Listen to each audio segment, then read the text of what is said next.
আসসালামু আলাইকুম। ওয়া আলাইকুম আসসালাম। আজকে আমরা শিখব প্র্যাকটিক্যালি তায়াম্মুম কিভাবে করতে হয়, তাই না? তায়াম্মুম কেন করতে হয় আমরা তো জানি।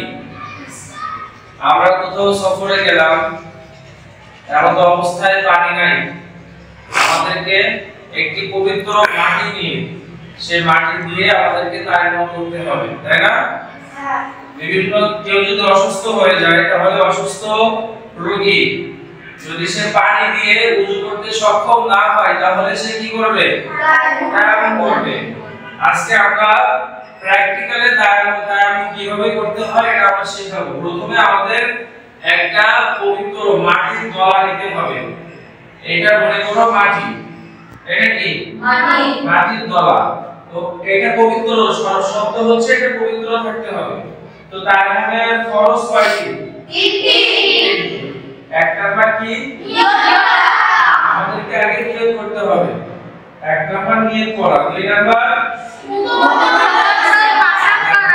মাসাহ করা। তাহলে মাসাহ কিভাবে করতে হবে? প্রথমে আমরা এরকম মাটির দলা, পবিত্র মাটির দলা নিয়ে এই মাটিটার উপরে এইভাবে দুইটা হাত আমাদেরকে মাসাজ করতে হবে মাটির উপরে নিয়ে, তারপরে মাটি এভাবে ঝেড়ে দিতে হবে। ঝেড়ে আমাদের সুন্দর করে মুখমণ্ডলটা এভাবে মাসাজ করে নিতে হবে। বুঝতে পেরেছেন? এরপরে তিন নাম্বার ফরজ কি? দুই হাতের কান সহ মাসাজ করা, তাই না? আমরা মাটির দলাটা আবার নিব, নেওয়ার পরে আমরা এই মাটির দলাটা আবার নিয়ে সেম ভাবে মাটি থেকে আমরা হাত এভাবে গোলাবো।